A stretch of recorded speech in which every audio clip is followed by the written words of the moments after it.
Transformation already हम पढ़ चुके थे। आज जो सेकेंड मैकेनिज्म है वो पढ़ने वाले हैं ट्रांसडक्शन।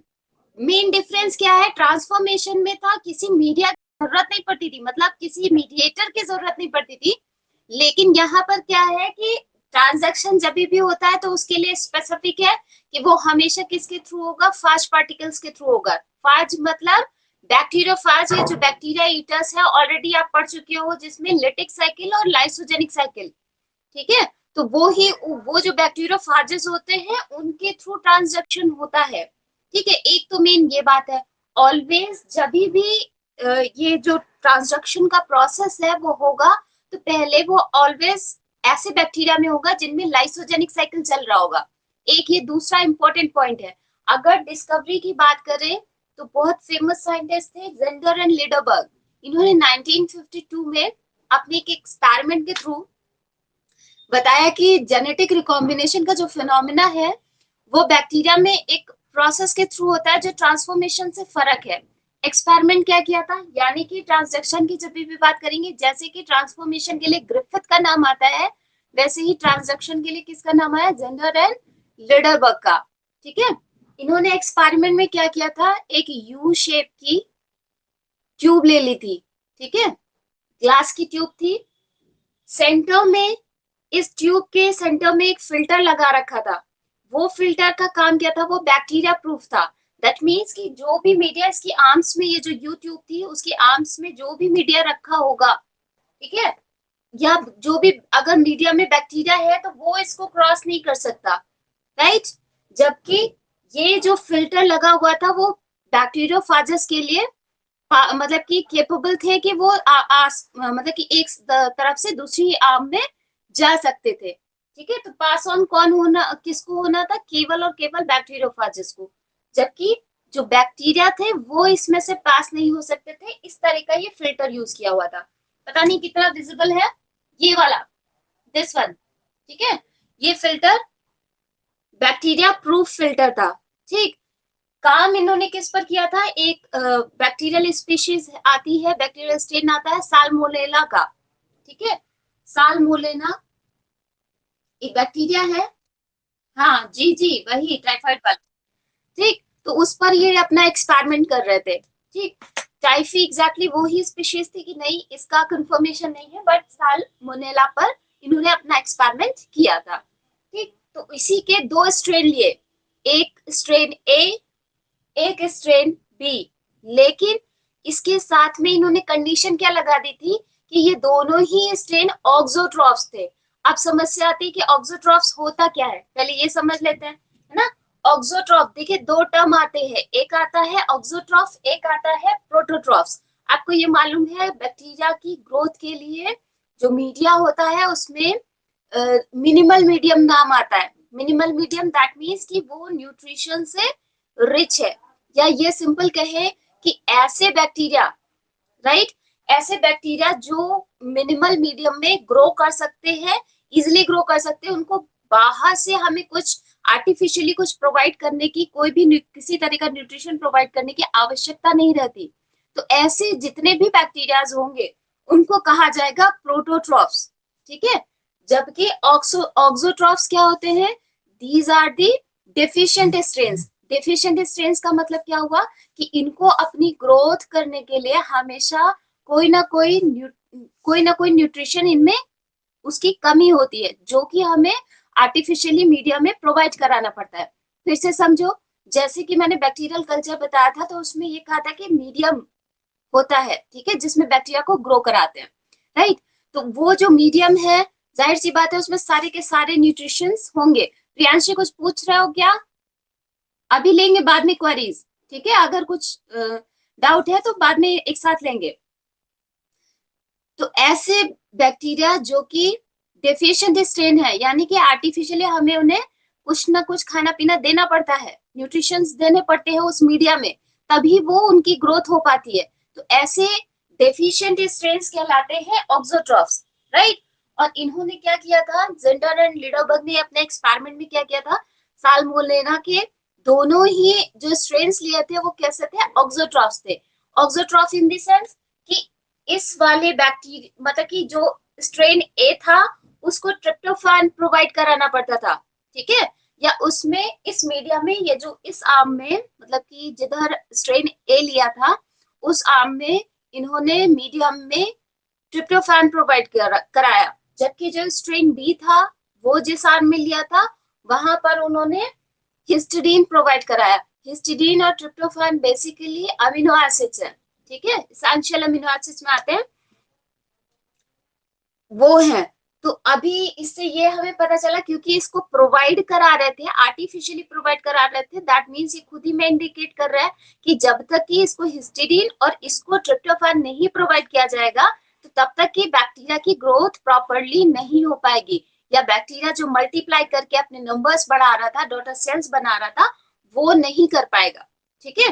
तो हुआ क्या एग्जैक्टली कुछ समय बाद उन्होंने देखा, और इसमें था कि केवल मीडियम ही पास हो सकता था और मीडियम में जो बैक्टीरियोफाजस थे वो पास ऑन हो सकते थे, बाकी बैक्टीरिया आपस में नहीं मतलब कि उस फिल्टर या एक आर्म से दूसरी आर्म में नहीं पहुंच सकता था। लेकिन कुछ समय बाद उन्होंने देखा कि इसमें से जो स्ट्रेन्स थे वो जब बैक्टीरिया को टेस्ट किया तो उन्होंने मतलब कि बैक्टीरियल कल्चर को, तब उन्होंने देखा कि अब किसी भी बैक्टीरिया को ना ही तो हिस्टिडीन और ना ही ट्रिप्टोफैन, कुछ ऐसे बैक्टीरिया मिले जिनको ना तो हिस्टिडीन और ना ही ट्रिप्टोफैन प्रोवाइड कराना पड़ रहा था, वो मिनिमल मीडियम में ही ग्रो अप कर रहे थे। इसके इस एक्सपेरिमेंट ने इंडिकेट क्या किया कि जितना भी ऑक्सोट्रॉफ है यानी कुछ जो डेफिशिएंट स्ट्रेन था वो किसी ना किसी वजह से कुछ ऐसा उनमें एक्सचेंज हुआ है, उनके जेनेटिक मेकअप में कुछ ऐसा एक्सचेंज हुआ है जिसकी वजह से वो क्या हो चुके हैं, प्रोटोट्रॉफ्स बन चुके हैं, ठीक है। ये एक्सपेरिमेंट समझ में आया? एक बार यस कर दो। हाँ। तो हुआ क्या कि ऑक्सोट्रॉफ प्रोटोट्रॉफ्स में कन्वर्ट हो गए, ठीक है। तो यानी कि ये प्रोसेस समझ में आया कि ये किसी के थ्रू, क्योंकि बैक्टीरिया तो पास हो नहीं रहा है, यानी डायरेक्ट उनका कोई कांटेक्ट नहीं हुआ, कोई इंटरैक्शन नहीं हुआ, लेकिन फिर भी किसके थ्रू, क्योंकि इसमें बैक्टीरियोफाजेस ऑलरेडी इन्होंने इन्वॉल्व कर रखे थे, दैट मीन्स ये इंडिकेट करता था कि ये जो भी काम हुआ है, जो भी ट्रांसफर या ये कहें कि एक्सचेंज ऑफ जेनेटिक मटेरियल हुआ भी है तो किसके थ्रू हुआ था, बैक्टीरियोफाजेस के थ्रू। जब इन्होंने और स्टडी की तो फाइनली ये पता चला कि ट्रांजैक्शन का जो प्रोसेस है वो दो कैटेगरीज में हो सकता है, एक कहलाता है जर्नलाइज्ड ट्रांजैक्शन, एक कहलाता है स्पेशलाइज्ड। दोनों में फर्क क्या है, पहले जर्नलाइज्ड को समझते हैं, उसके बाद में स्पेशलाइज्ड पर मूव करेंगे। जर्नलाइज ट्रांजैक्शन यानी कि जब भी आपसे ट्रांजैक्शन पूछा जाएगा तो एक लाइन में क्या बोलोगे कि ऐसा exchange of genetic material between the bacteria या अमंग द बैक्टीरिया जिस जिस जो ये प्रोसेस है किसके थ्रू होता है, बैक्टीरियोफाजस के थ्रू, ठीक। जर्नलाइज ट्रांजैक्शन की जब हम बात करेंगे तो होता क्या था, क्योंकि आपको ये भी पता है कि बैक्टीरियोफाजस क्या करते हैं, बैक्टीरिया को इन्फेक्ट करते हैं, है ना। तो ये जो रेड से मार्क करके मैंने दिखाया ये वायरस का जो स्ट्रेन है यानी बैक्टीरियोफाजस का जो डीएनए है उसको इंडिकेट कर रहा है, ठीक है। जबकि ये जो बड़ा वाला सर्कल दिखा रहा है वो बैक्टीरियल क्रोमोसोम को इंडिकेट कर रहा है। जैसे ही इन्फेक्शन होता है, ट्रांसक्रिप्शन का जो प्रोसेस है जनरलाइज वाले में उसको समझिएगा, जैसे ही वायरस का इन्फेक्शन हुआ या फाजस का इन्फेक्शन बैक्टीरियल सेल में होता है, होस्ट बैक्टीरियल सेल में, ये क्या करता है कि सबसे पहले इसकी मशीनरी को हैक करेगा, हैक करने के साथ में ही ये बैक्टीरियल स्ट्रेन को ही मतलब कि जो बैक्टीरियल क्रोमोसोम है उसको सेगमेंट्स में तोड़ देता है। सेगमेंट्स में तोड़ने के साथ में हुआ क्या कि और साथ साथ में जैसे ही उसने बैक्टीरियल मशीनरी को हैक किया, साथ में अपने लिए प्रोटीन्स और न्यूक्लिक एसिड इनकी सिंथेसिस भी स्टार्ट कर देता है। जैसे कि आप पहले वायरसेस में पढ़ चुके हो, टीएमवी वगैरह में पढ़ा, तो उसमें यूजुअली तो यही होता था ना कि नंबर ऑफ कॉपीज अपनी बढ़ाने लगता है, तभी तो उसकी डॉटर सेल्स फॉर्म हो पाएंगी, किसकी, वायरस की। तो सेम काइंड ऑफ इसने ये किया। इसके साथ में ये जो एक चीज याद रखिएगा कि ये कैसी सेल होगी, कैसी बैक्टीरियल सेल होगी या कौन से मोड में इसका रिप्रोडक्शन चल रहा होगा, तो वो है ऑलवेज लाइसोजेनिक, ठीक है। लाइसोजेनिक साइकिल चल रही होगी या लाइसोजेनिक बैक्टीरिया है ये, ठीक है। लिटिक वाले पर अभी मूव मत करिएगा। देन जब ये सेगमेंट्स में टूट जाता है और साथ साथ में ये वायरस का जो डीएनए है वो अपने कंपोनेंट्स की सिंथेसिस कराना शुरुआत कर देता है, तो धीरे धीरे होता क्या है कि कुछ नंबर ऑफ डीएनए के साथ में यही जो न्यूक्लियोइड या बैक्टीरियल क्रोमोसोम के जो सेगमेंट्स थे वो अटैच हो जाते हैं, ठीक। और फाइनली जब असेंबली हो रही होती है बैक्टीरियोफाज के जो जितने भी पार्टिकल्स हैं उनकी जब असेंबली हो रही होती है तो कुछ कुछ बैक्टीरियल यही जो बैक्टीरियल सेगमेंट्स हैं वो भी उसी असेंबली का एक पार्ट बन जाते हैं, और या ये कहें कि जो बैक्टीरियोफाज के पार्टिकल्स हैं उनका ही एक हिस्सा बन जाते हैं। तो हुआ क्या, लेकिन इसको जनरलाइज्ड क्यों कहा, क्योंकि ये ऑप्शनल है, मतलब हो भी सकता है ये एक रैंडम प्रोसेस है जिसमें वायरसेस की जितनी भी डॉटर प्रजाति बनेंगी जरूरी नहीं है कि उसमें बैक्टीरियल क्रोमोसोम जाए ही जाए, ठीक है, किसी में जा भी सकता है किसी में नहीं भी जा सकता है। जिनमें जाता है उनको ट्रांसड्यूसिंग बैक्टीरिया के ट्रांसड्यूसिंग बैक्टीरियोफाजेस कहते हैं, और वो केपेबल होते हैं किसी नेक्स्ट बैक्टीरिया को जब भी इन्फेक्ट करेंगे तो ये जो बैक्टीरियल सेगमेंट था वो एक बैक्टीरिया से किसी दूसरी बैक्टीरिया सेल में चला जाता है। तो इस तरह से ये कहें कि जेनेटिक मटेरियल का एक्सचेंज हो जाता है, राइट। जबकि कुछ ऐसे बैक्टीरियोफाजेस के पार्टिकल्स बनते हैं जो नॉर्मल बैक्टीरियोफाजेस की तरह ही बिहेव करते हैं और वो पूरी तरह से केपेबल नहीं होते हैं कि वो ट्रांजैक्शन कर सके।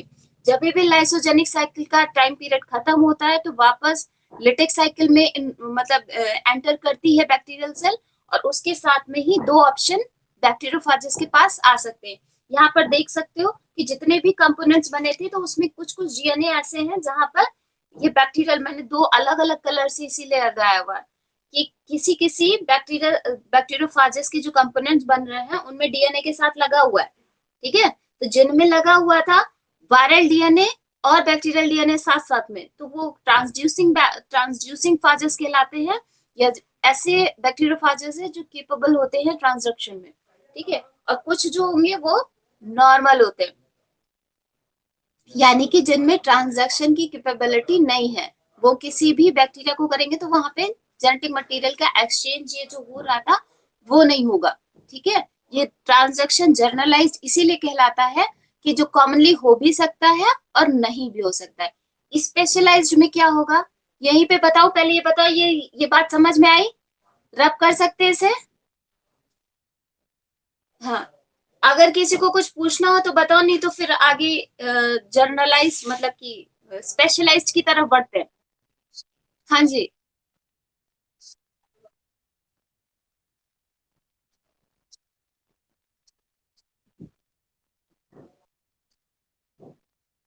ऑक्सोट्रॉफ का क्या, नहीं हम समझे पूर्णिमा।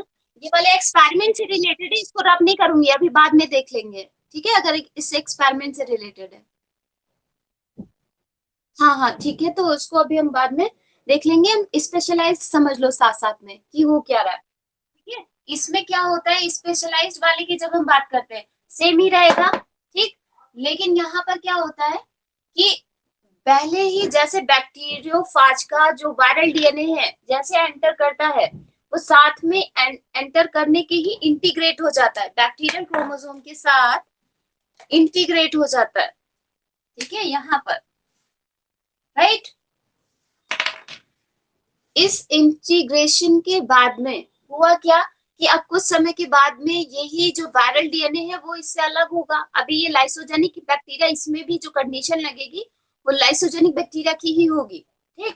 हुआ क्या कि अब जैसे ही ये अलग होता है तो कुछ हिस्सा या कुछ पार्ट ऑफ बैक्टीरियल क्रोमोसोम, अब यहाँ पे फ्रेगमेंट्स में नहीं कर रहा है, लेकिन क्या करता है कि ये वो दूसरे बैक्टीरिया के क्रोमोसोम से जैसे ही अलग होता है तो साथ में इसका कुछ पार्ट लेकर के चला आता है, ठीक। और इस लेकर के चले आने से हुआ क्या कि जितने भी अब इस जो पेरेंटल वायरल डीएनए है उससे जितनी भी कॉपीज बनती हैं, ठीक है, जितनी भी कॉपीज बनेंगे उन सभी में ये बैक्टीरिया का क्रोमोसोम रहेगा ही रहेगा, ठीक। यानी कि अब इसके पास कोई ऑप्शन नहीं रह गया कि केपेबल मतलब ट्रांसड्यूसिंग बैक्टीरिया ट्रांसड्यूसिंग फाजेस बनेंगे कि नहीं बनेंगे, ऐसा कोई ऑप्शन नहीं रह गया। बाकी सारी साइकिल सेम ही चलेगी। यहाँ से क्योंकि इंटीग्रेशन हो चुका था तो ऑलरेडी एक part of bacterial chromosome integrate हो चुका है वायरल डीएनए के साथ, तो जितनी भी नंबर ऑफ कॉपीज बनेंगी, यानी यहाँ पर अभी जो ऑप्शन का था वो अब ऑप्शन नहीं रह गया, सबके साथ में बैक्टीरियल क्रोमोसोम लगेगा ही लगेगा। और ये सभी के सभी जितने भी इसकी नंबर ऑफ प्रोजेनीज फाजेस की तैयार होती हैं, वो सारी की सारी केपेबल होती हैं कि वो किसी नेक्स्ट जनरेशन को इन्फेक्ट कर सके। ठीक है, जिससे होता क्या है कि जब भी वो जिस भी बैक्टीरियल सेल को वो सेल को करेंगी इन्फेक्ट करती है, तो बैक्टीरियल क्रोमोसोम यानी कि इससे जितने भी मान लो 10 डॉटर बैक्टीरियोफाजस के पार्टिकल्स बने, तो वो 10 जिनको भी करेंगी वहां पर जाकर के वो कैपेबल होते ही होते हैं और जेनेटिक मटेरियल का एक्सचेंज करते हैं। ठीक है, इसी वजह से इसको स्पेशलाइज्ड कह रहे हैं, क्योंकि यहाँ पे कोई रैंडम वाली बात नहीं है, करना ही करना है ऐसे वाला। ठीक है, बाकी सारा प्रोसेस सेम ही रहेगा। ये बात क्लियर हुई स्पेशलाइज्ड और जनरलाइज्ड में क्या अंतर है इंटीग्रेशन के साथ में, क्योंकि हाँ जी। ठीक है, अगर किसी को कोई डाउट हो तो पूछो, नहीं तो फिर हम पूर्णिमा का क्वेश्चन लेते हैं।